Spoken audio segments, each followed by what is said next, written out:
with Scott Allen. Hello, I am your host, Scott Allen, and this is Phronesis, Practical Wisdom for Leaders. If the topic is leadership, I'm in. I've spent more than 20 years in the field teaching, learning, writing, and questioning. When I'm not working on Phronesis, I travel, delivering keynotes, working with individuals and teams, and helping people from organizations across industries become better leaders. Want to learn more? Visit me at scottjallen.net. Phronesis offers a smart, fast-paced discussion about all things leadership. We explore relevant topics and incorporate practical tips to help you make a difference in how you lead and live. Listen Notes lists Phronesis in the top 3% of podcasts worldwide. Phronesis is the official podcast of the International Leadership Association. ILA brings together those who teach, study, and develop leadership, advancing leadership knowledge and practice for a better world. Learn more at ila-net.org. Finally, if you enjoy Phronesis, please subscribe to stay current on our weekly episodes.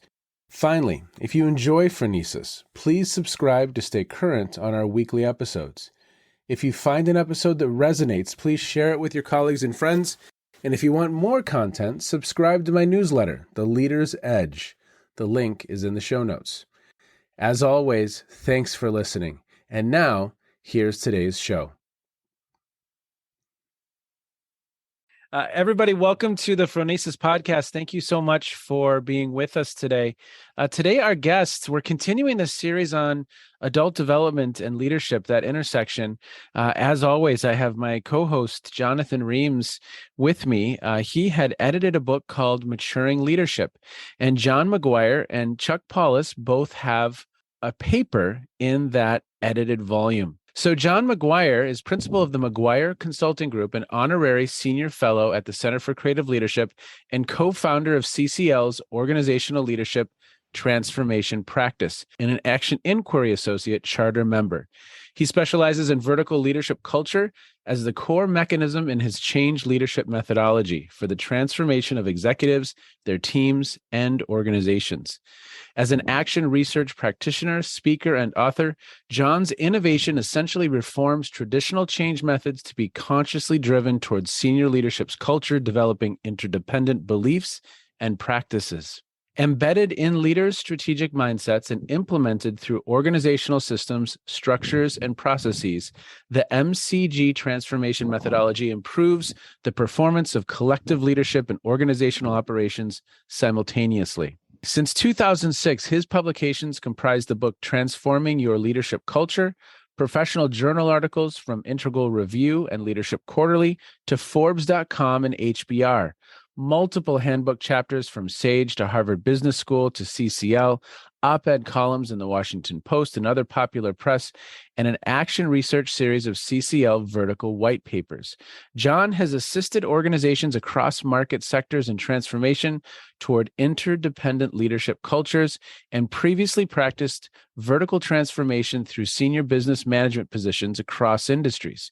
He holds a master's degree from Harvard and Brandeis Universities.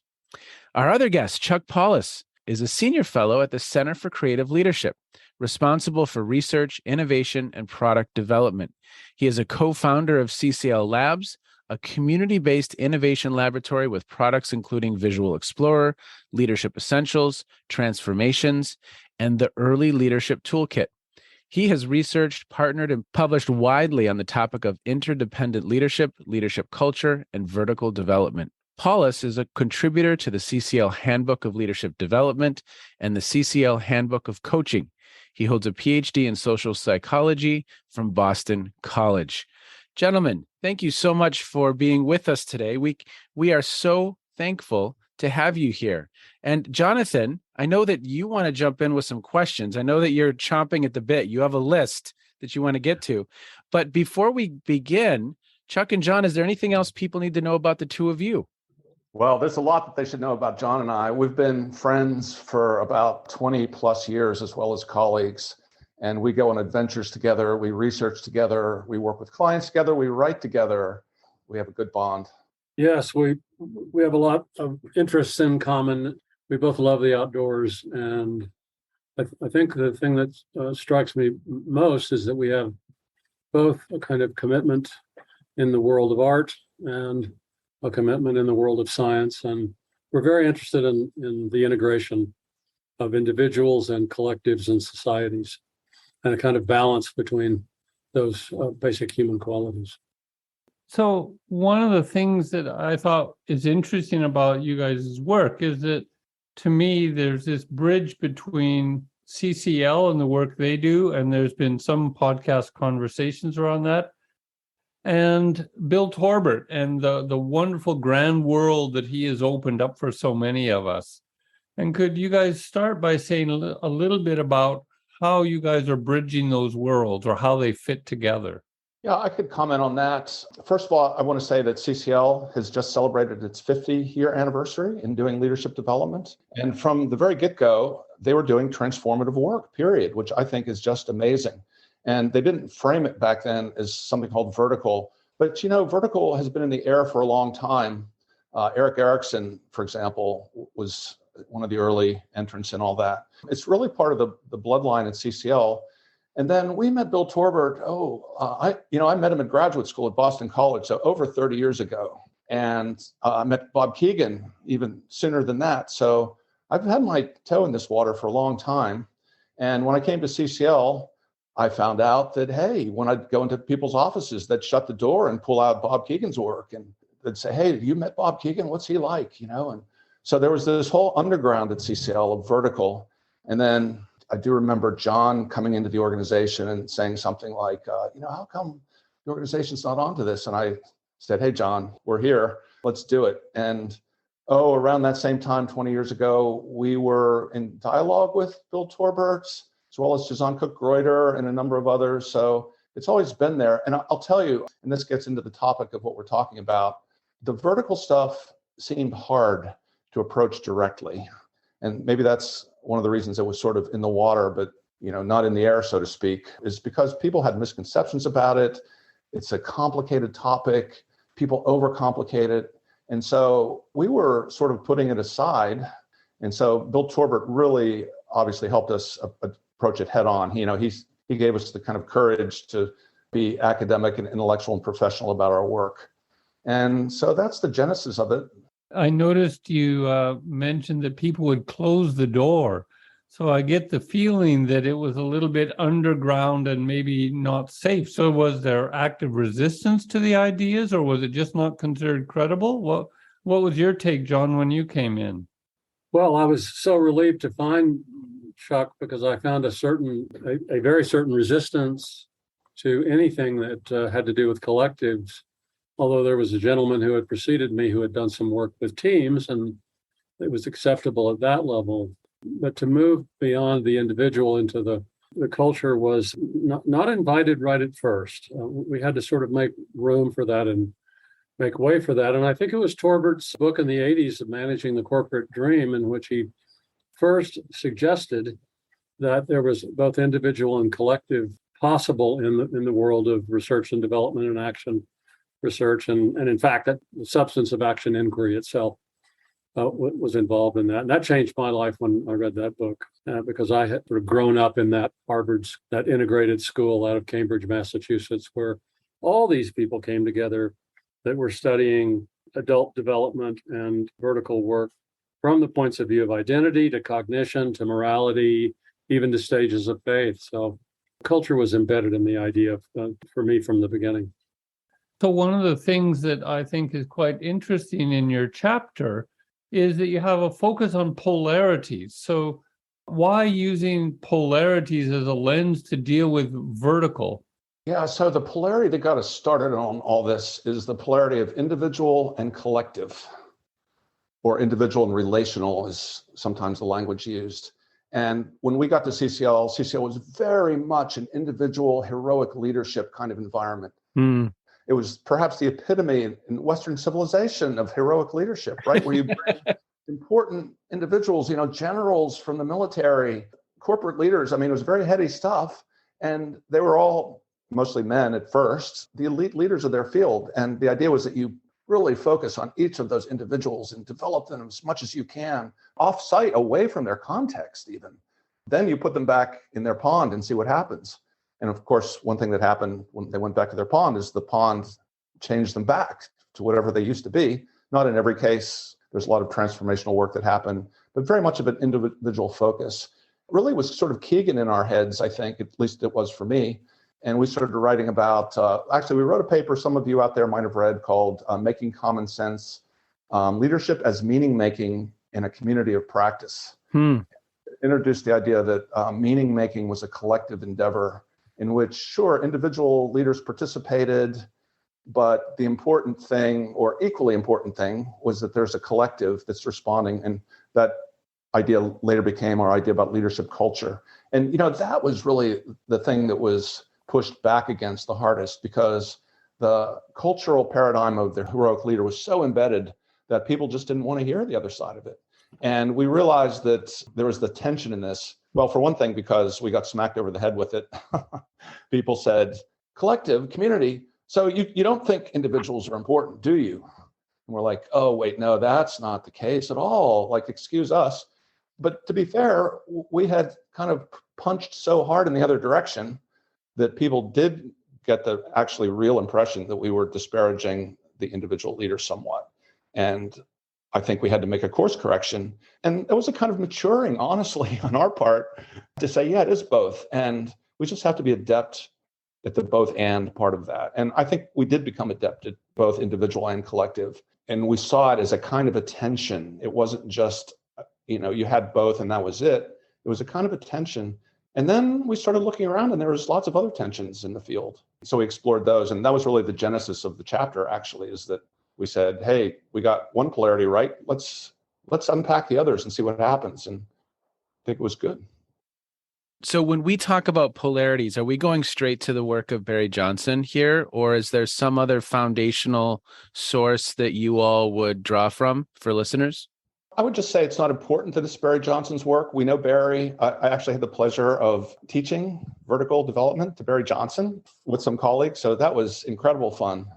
And actually, after that was over, I said to Barry, Barry, what'd you think of all that? How are you processing that? And Barry, without actually speaking, it was pretty cool. He walked up to a flip chart and put 7 dots on a flip chart in a circle, right, for the 7 stages, and then started drawing loops around them all, right?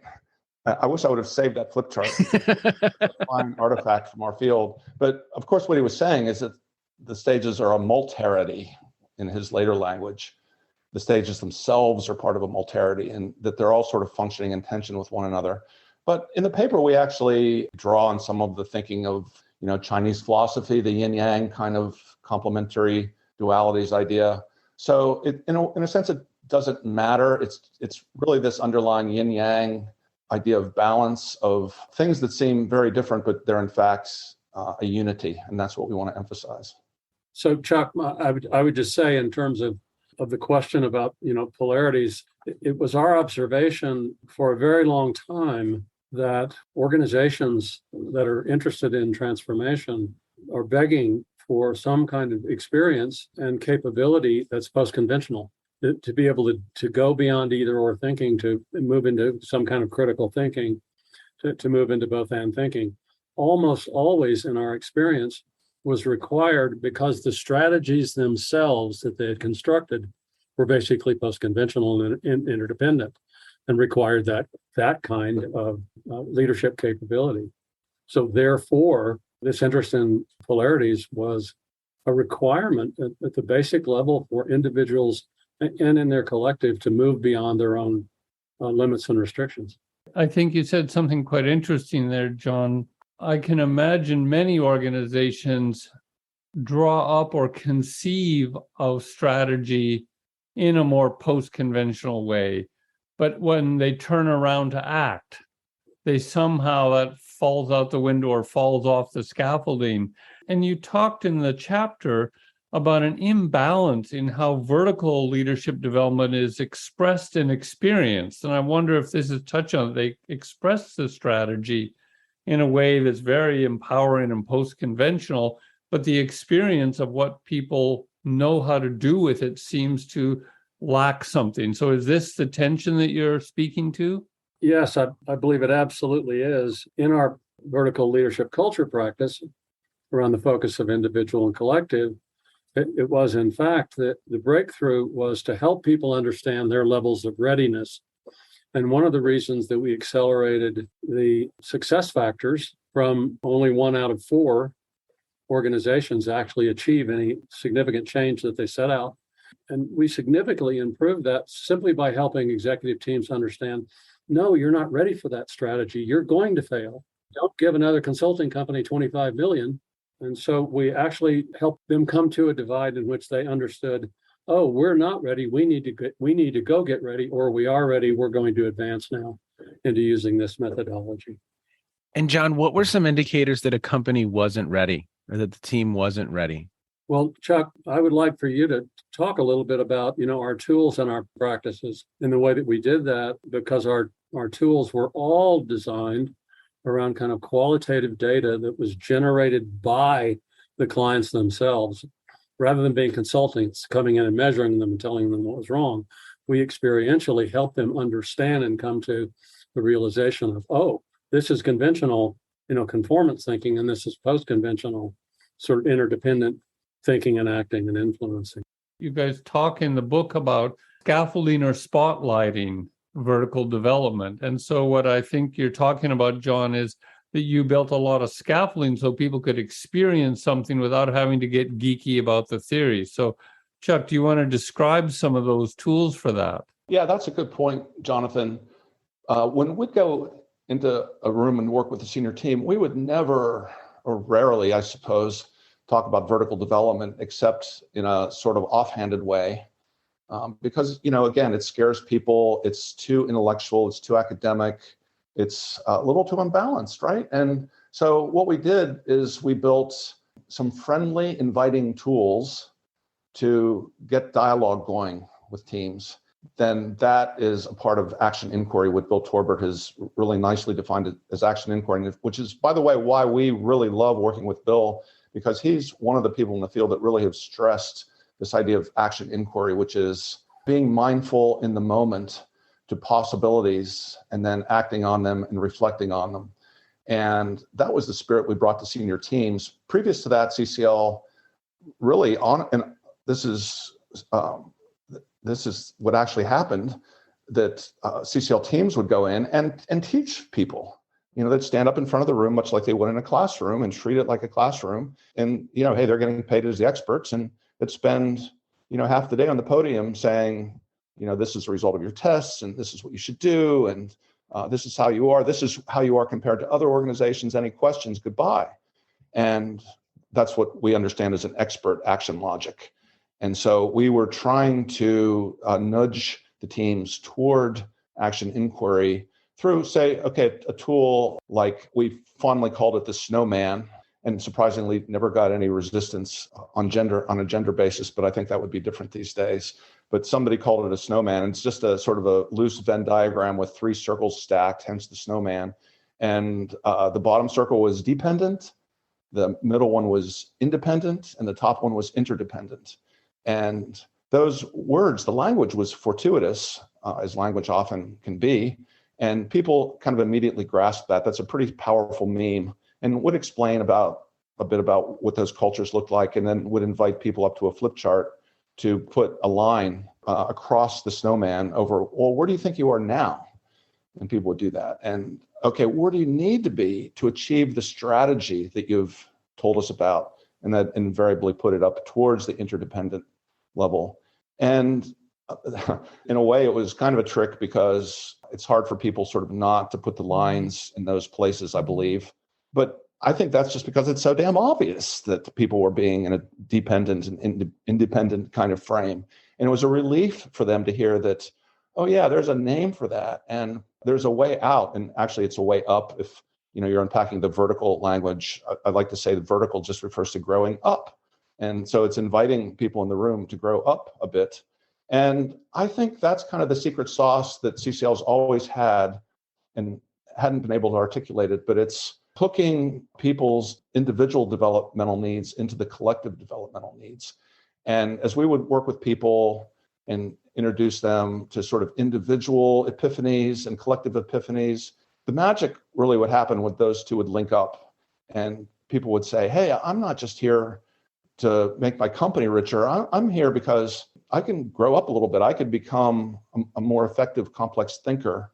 And that's exciting to me. Well, and one reason I just very much appreciate the work of CCL is that you have just some incredible scholars and thought leaders, and they're working with the client day in, day out. And there's that both and there that is such a powerful combination, because sitting in an ivory tower, so to speak, and just coming up with a theory is wonderful. But how does that actually interface with people and with people doing the work? So I just think it's such a powerful combination. Yeah. So you've talked about the polarities between individual and collective. And I mentioned this spotlight and scaffolding, but you have a table here with a whole list of these. This is clearly a lens that you have found useful as a way of helping people make distinctions or make sense of their experience in a way that's different than the sage on the stage expert mode downloading to them. Could you highlight, 3 or 4 other of these polarities that you found really useful? So, John, let me comment on that, and I'd like to toss it over to you to talk about stages and states.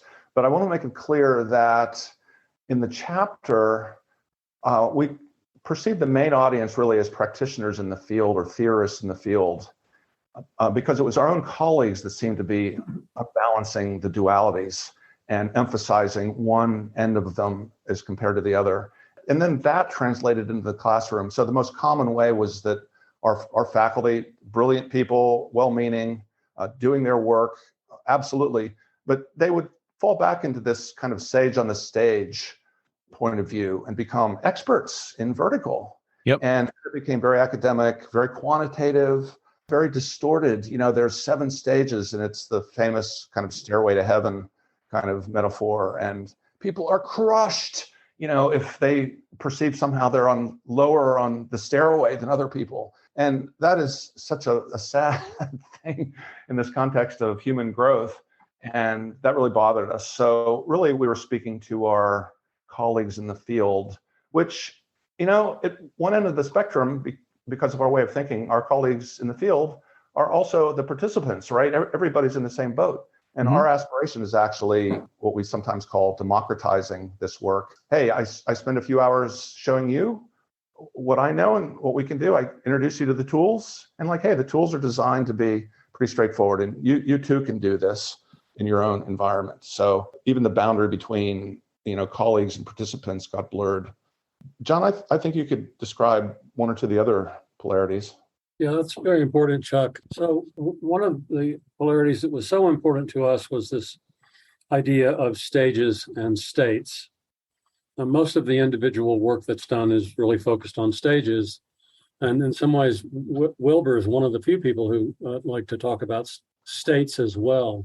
And so our insight was that when we'd go into a very dynamic environment and work with executives and their teams and, the top 100 people, et cetera, we had an active head and gut level kind of appreciation for what we were finding and what the center of gravity was within the snowman. Are they a dependent conformer? Are they independent achiever? Are they, how much collaborator are they? And how much of that is required to sort of move towards the strategy? So we experimented with this idea of, or a hypothesis of, well, what if we could take a team of people, either in the lab or on the line, actively in the work, and create a state in which their belief got boosted from, say, achiever to collaborator, where a great deal of interdependence was required. Could we hold them in that state for a while and help them practice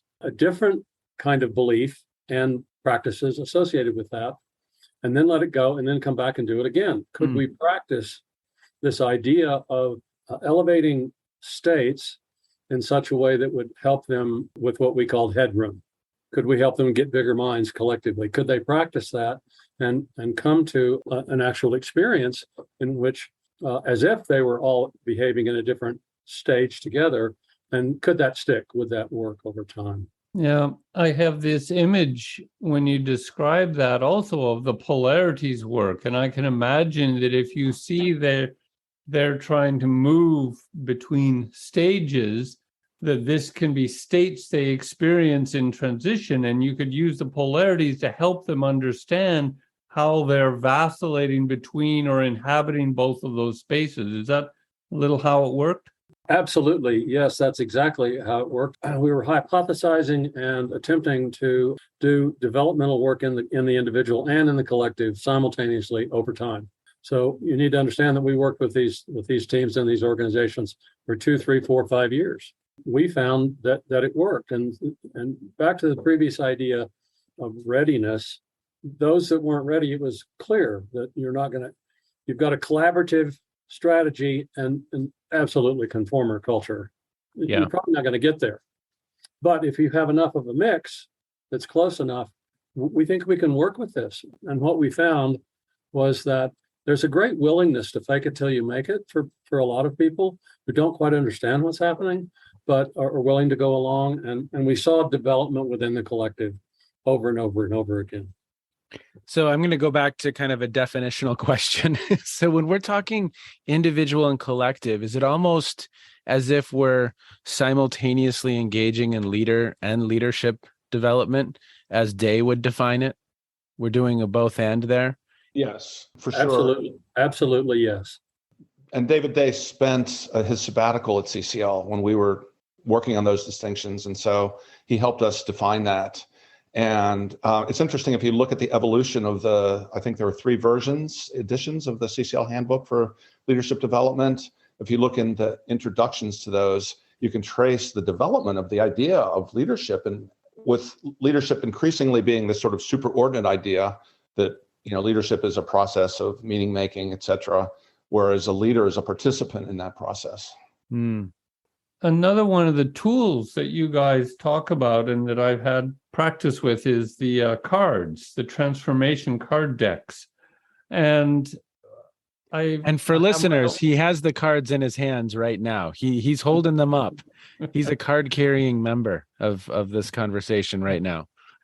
That's right. Because Chuck generously shipped some of these to me when they were coming out. And what I noticed is it gave people visual ways and metaphors to talk about the different states they would experience, either in their past or in the present, diversity or aspirations in the future, without having to get into analyzing what level they were performing on, but having a felt sense of, well, we tend to act like this, or I see I was there and maybe I matured a little here, but they're not putting those in a kind of definitional framework. So can you say more about the cards and how that has helped people and organizations or teams go through this journey of maturing or growing up? Yeah, the cards were exciting to develop. They were partly inspired by our experience with Visual Explorer, which used imagery to have dialogue. And that points to yet another one of the polarities is the left brain and right brain polarity. And we realized that a lot of the pedagogy of Vertical was, again, it was very left brain, very analytical, very verbal. It's almost like you have to be hyper verbal to be a developed human being. And probably there's a correlation. And yet it's almost like a game that was played in order, you had to be able to articulate these fine points in order to get it. And that just seems so counterproductive. And so we really loved experimenting with more visual kinds of things. The cards you held up, Jonathan, the transformation card deck. We had a wonderful artist that we worked with that kind of captured, I actually feel it's almost like a little living community of animated beings on the cards that were having experiences. And it was all very visual. And obviously that's attractive to people. It bridges a lot of domains too, because we aspired to do more of this with younger people, high school students, or maybe even younger. People with English is not their first language as a second or third language, where again, language would get in the way. We've actually had them translated into different languages. So that's helped enormously. Just want to tell the anecdote that we developed these cards in collaboration with Bill Torbert. The initial spark, I could remember, like almost the moment I had the spark, I'm reading one of Bill's papers, and buried way down deep in the middle of it in the data analysis section, he said, oh, it was almost an offhand observation. By the way, when we have people self-estimate their stage of development in a kind of organized fashion, that they're actually about 90% aligned with the formal, very expensive, very difficult sentence completion test. And I just about fell out of my chair. Like, okay, why are we doing the expensive, prohibitive sentence completion test that turns most people off, actually? And why aren't we working more with the self-estimate? Because we said always that there is social desirability and people did not have sufficient insight in order to self-assess, which is pretty insulting to human beings, really, when you think about it, that they can't be led into a process in which they see their own cognition somehow. And so the cards were developed to help them see their own cognition and to play with it. I'm sure there's a polarity in there someplace around sort of play and serious. And we actually had a name for it in the book David Horth and I wrote called Serious Play. Actually, Ken Gergen came up with that phrase first. But it's this idea that, hey, we're deadly serious about this. There's nothing more important. And we're playful, which was often missing. Well, and John had mentioned at the very beginning of the episode, before we even got to this topic, very far from it, but just you mentioning, John, the passion that both of you have for art. So that lens through which we can help people make sense of some of these concepts and get into some of these conversations, again, I just think it's wonderful. It's another avenue, right? That reminds me that our dear colleague, Elaine Herdman Barker at Global Leadership Associates, who's one of the pioneers of this, helped us develop the card deck and et cetera, major contributor to the field. I went through a training with her. And when she introduces the stages, she doesn't use any words on slides. Obviously, she uses a lot of words when she speaks. But in every example where she's presenting something about the stage of development, unpacking it, it's an image, it's a work of art she's collected. And they're very provocative, they're very detailed, they're very appropriate to the context, but she has people engage with those and interact with them rather than her just present on it. And it's just amazing how people are just, you can almost hear them being, drawn into this universe of right brain ideation. Again, as opposed to, okay, here's 5 bullet points on the strategist stage, which is, again, and I will now lecture you on those in this dark room for You got it. John, you wanted to jump 149 slides and you're going to see every one of them. We got 4 hours to fill. Let's do this, So if I could just say what I think is really essential about Chuck and David's work with their cards, and it's theoretical, but it's also the most practical tool I have ever been the benefit of using. And that is the whole idea of transformation for individuals and collectives is the subject and object relationship. We all are aware of that. And you have to be able to take the subject and hold it as object. You've got to be able to see yourself, see it. You've got to be able to have a relationship in order to move to the next level and the next stage. And what happens, and the brilliance of the cards that Chuck has created is that the cards themselves are the object. And you can walk into a room of enemies of the most conflictual executive team members, and through the cards, they can almost immediately have a conversation through the cards because it's not about themselves. It's about this projective identification. It's about this objectification. And it always works. Wow. I can vouch for that. Yeah. Yep. So a little anecdote, my dear colleague Stedman Harrison was prepared to use the cards with a group that he was told was not entirely friendly to this event that was going on. And they were coming in with a chip on their shoulders. And so what Stedman did is he spread the transformation cards out on a big table in the room. And as people came in, they saw all these cards. And he hung back and instead of sort of greeting them, just let them sort of self-organize. And they started looking at the cards on the table. And they were like, well, what are these? And it's like, they start picking them up. Well, this is interesting. And it's like, I think these are supposed to be about us. And like, well, here's one about me. And I think this one's about us, and they pretty soon that, a facilitated exercise in vertical development just broke out spontaneously with a hostile audience. Wow. It's great. So the last, almost like a meta question that I have is, you talk about the imbalance, as I mentioned before, and how vertical leadership is expressed in experience. But the term vertical, I mean, there's been critiques of it from various places. What do you see as the advantages and disadvantages or limitations of that kind of conception? What it evokes in people and what it doesn't evoke? So I think that it's a blessing and a curse. It's a blessing because I think it actually came from Suzanne Cook-Greuter's writings, but she didn't really emphasize it. And I asked my colleagues about this, like, we're always using the term vertical. And I swear a decade ago, we were not using the term vertical. And what happened? And I think what happened was Nick Petrie, our colleague, picked it up from Suzanne, integrated a whole bunch of stuff, and declared that, okay, the field is defined as vertical versus horizontal. And then he stepped back to see what would happen. And people liked it. I mean, a lot of people liked it. A critical mass of people liked it. There was something, there's something frankly sort of linear and left brain about it. It's Cartesian coordinates, right? It evokes that. And that's the blessing, that people picked it up as language that seemed friendly. Like constructive developmental theory does not seem friendly. Sorry, folks.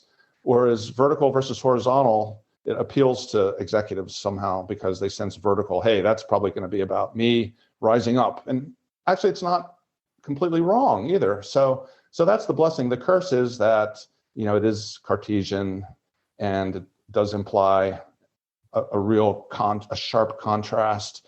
And the first thing it often evokes in people is hierarchy. And so we've had trouble using it in a lot of contexts. It's good, but it's flawed. We struggle on. Yeah, I think Keith Eigel had done, because Keith Eigel and Carl Kuhnert have adopted vertical.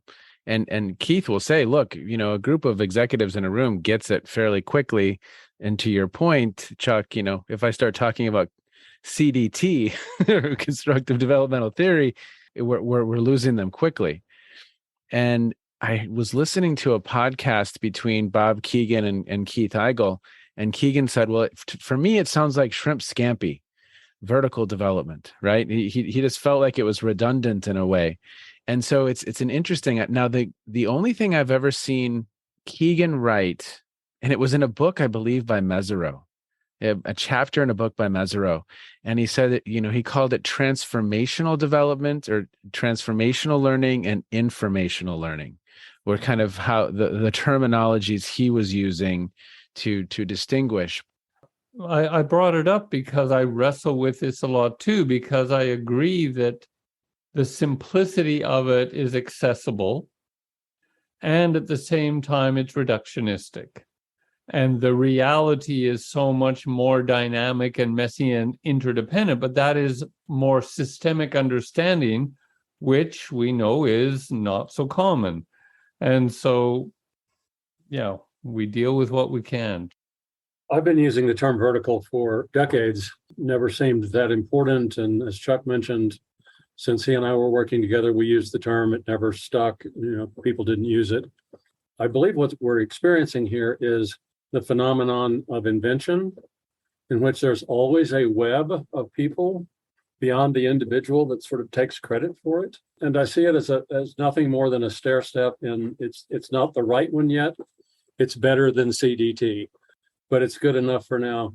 And just to comment, I have never had anything but a good experience with a group of people, including a large group of people, when you introduce the idea of vertical or any kind of development, transformational work in terms of their children. You begin with their children. Is a hierarchy bad? Is there a difference between learning how to tie their shoes and learning how to drive a car?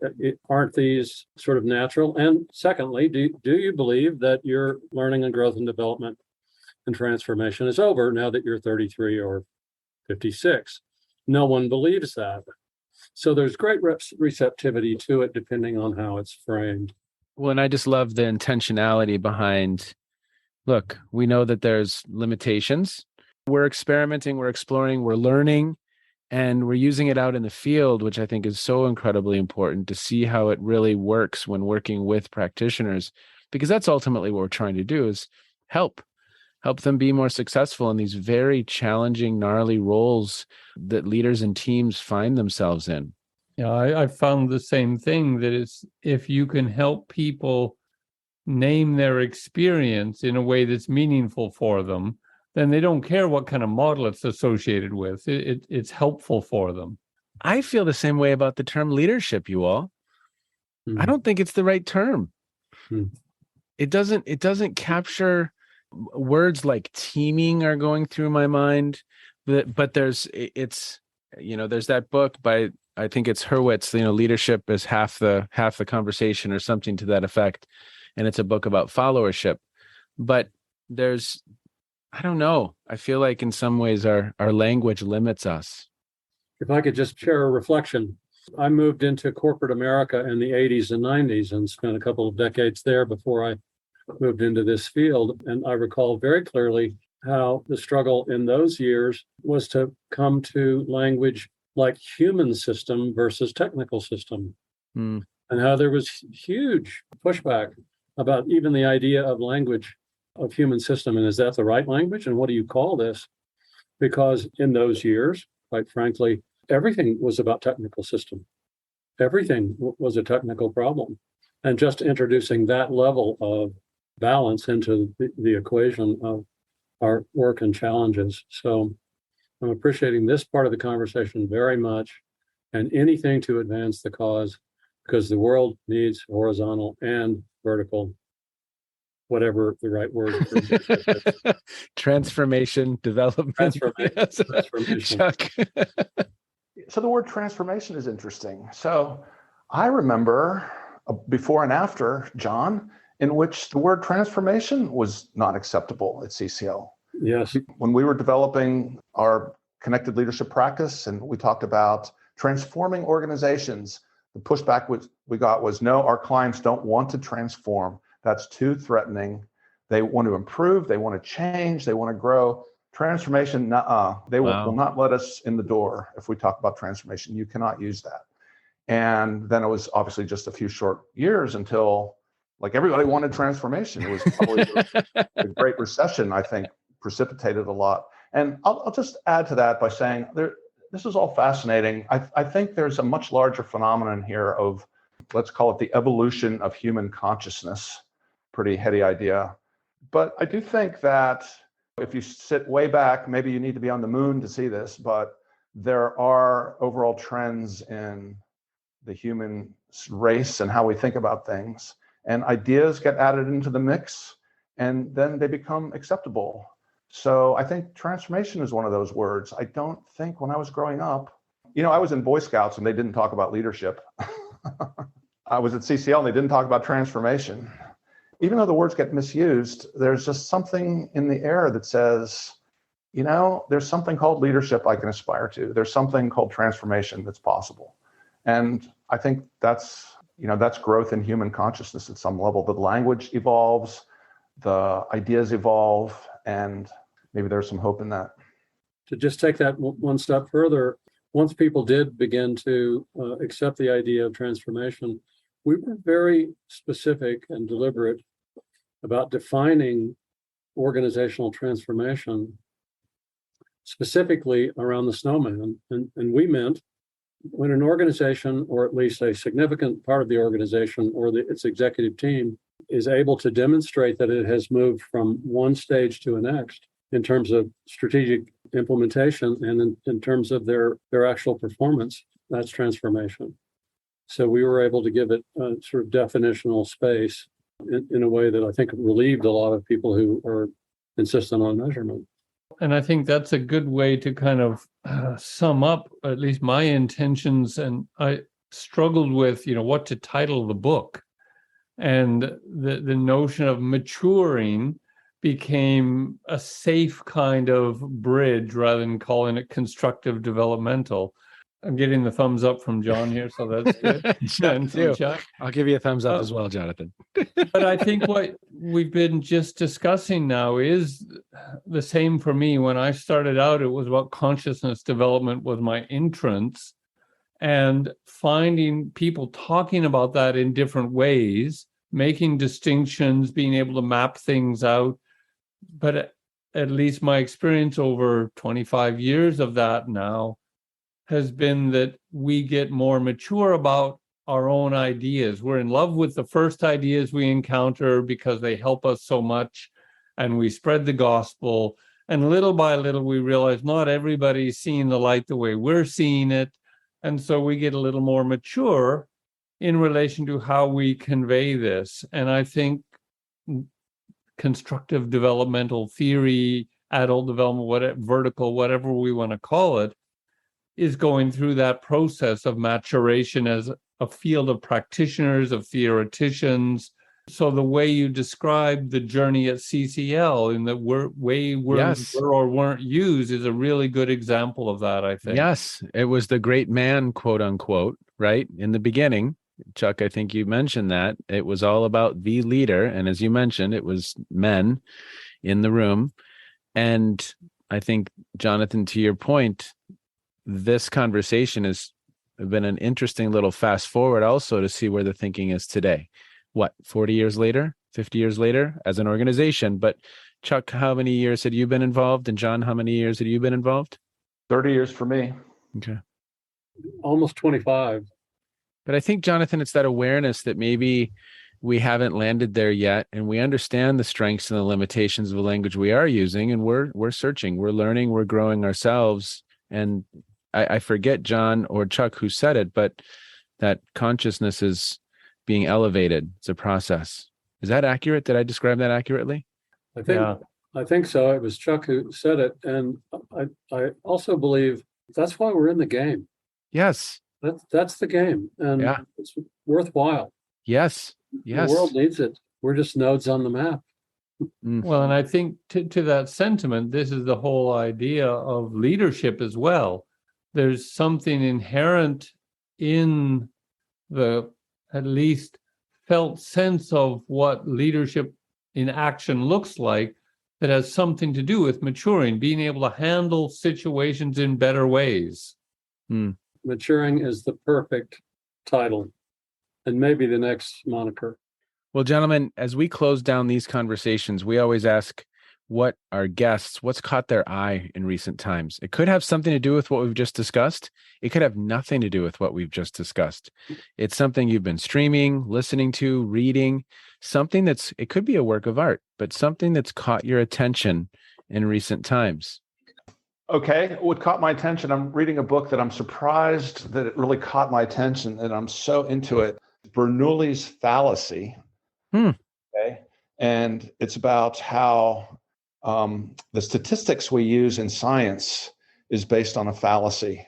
And it's not really an exaggeration to say that the frequency models we all used in social sciences, but it's also used in like pharmacy, it's used in physics.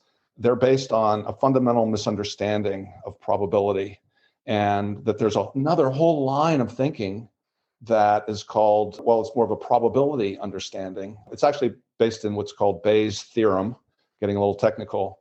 And there's these two schools of thought, and they do converge at one point, and they do give the appearance of absolute rigor and repeatability, but they're wrong. And that's what's led to the reproducibility crisis in science, which is a real big, giant, enormous crisis. If any of you have not heard of it, it's really astounding that people are going back to and looking at studies, especially social sciences, but again, in pharmacology has experienced this. Do the experiments again, and they don't pan out because the statistics are wrong. Okay, I will put that in the show notes for sure. John. A very old friend gave me a book for my birthday very recently. The title of the book is How Invention Begins by John H. Lienhard, Lienhard. And he is a mechanical engineer who's fascinated with the process and phenomenon of inventions. And he dispels the myth of the individual inventor. And what has caught my attention is he's not trying to demythologize. He appreciates the myth, the mythology, but his insights read such as how inventions both shape and are shaped by culture, and that the idea of an individual single canonical inventor is illusory because all inventions are the sum of many contributors. And I think in some ways that parallels our last conversation about how these are movements, and whether we know them or not, we're part of a process that's moving forward. And I think that's why the idea of polarities and the individual and the collective and all the other polarities we're talking about is so powerful, because it's all based on a both and reality that we live in. Yeah, the both and reality. Maybe that's what we call this episode, Jonathan. The both and reality. That sounds like a good move. Okay, sir. Any final comments that you have, Jonathan, before you want to wrap that up in a bow real quick for us? Really. No, I really appreciate the opportunity to have these kind of conversations. For me, editing the volume was, these kind of conversations multiplied, and the opportunity to have all these nuances and facets all gone into deeply to help people understand that it's more than just some simple ladder with a few labels. Yeah. So I think this has contributed a lot to that. Really glad to have you guys here. Of the 150 roughly episodes that we've engaged in, my favorites are when I'm speaking with individuals who are writing at the highest levels and engaging in the practice at high levels as well. And there's that both and, John, to your point, that exists where there's theory and it's good sound theory, and we're now testing it and bumping up against practitioners. And are we truly making a difference? The first episode of this podcast was Dave Rush, and we called that "I Have a Fear," because in the episode he said, I have a fear that we aren't really making a difference. Are we doing this right? Mm-hmm. And so I think it's at that nexus where so much opportunity exists. A good sound theory and practice, and working with people who are doing both, and working to elevate our game and better understand the phenomenon. Love it. Thank you, gentlemen. Thank you, sir. With the exception of one fishing trip, this is the most fun I've had all year. That's high praise. Okay. Take care, gentlemen. Be well. Bye-bye. Hey, John, you had a heart attack on that fishing trip, too. That too. Okay, Jonathan. As always, we're doing a little reflection after the episode. You've had an opportunity to listen back, and this is another title that I just love: The Both and Reality. Talk about that. That came, I think, because a lot of the focus in this chapter and the way they approached the conversation was talking about polarity and the movement beyond either or into this notion of both and understanding that as we mature, we often see things that appeared to be polar opposites are actually just two sides of a similar coin. Yes. And as we mature and as we develop, we begin to see these polarities as ends of a spectrum almost, versus either or choices in our mind, right? Exactly. So what else did you observe in the conversation? What stands out for you?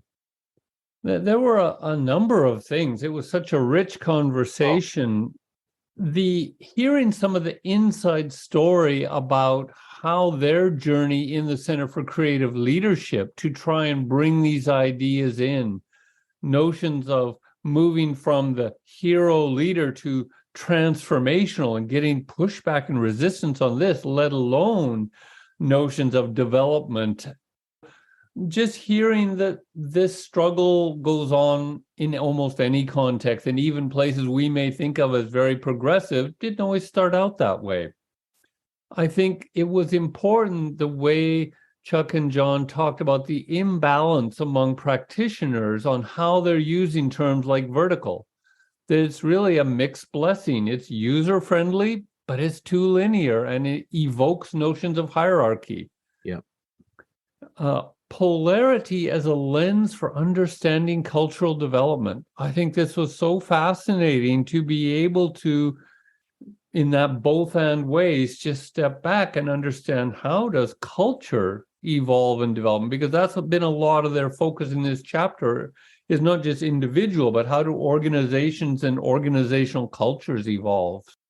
That naming things is helpful for clients and independent of the model. So they talked about the snowman model, the dependent, independent, interdependent, real simple. Most anybody can get it. And just making simple distinctions like that can be helpful. And if it's overdone, it can become too simplistic. So there's this balance with these things. The fact that clients, when they recognize their own maturity through some simple tools, allows them to kind of reflect on themselves, kind of position themselves in a larger journey, and that they've got really cool tools for doing this. I've used these transformation card decks, and it really is amazing how the visual image can allow people to see kind of like in a mirror and see themselves and then recognize something about their experience. And that this kind of process helps hold clients in an elevated state and can scaffold their performance. And finally, that they're really talking about how do we democratize this work? How do we make it an everyone culture? Well, I think something that you just said that stood out for me is that this is maybe the first conversation where we've gotten into some tools. So how do we actually do this work? And you know that that's an area of passion of mine. How do we help people kind of move along that path and build some habits of mind? And what are the tools that can help us get there? So I think that's wonderful. Jonathan, I look forward to next week. I will see you then for another awesome conversation. As always, thanks for being with us. See you then, Scott. You have just finished another episode of Practical Wisdom for Leaders with Scott Allen. To contact me, visit scottjallen.net or send me a note at scott@scottjallen.net. I'm also on LinkedIn, so let's connect. If you have feedback, I'd love to hear it. And as always, thank you so much for listening. And now here's my daughter, Emily, with the outro.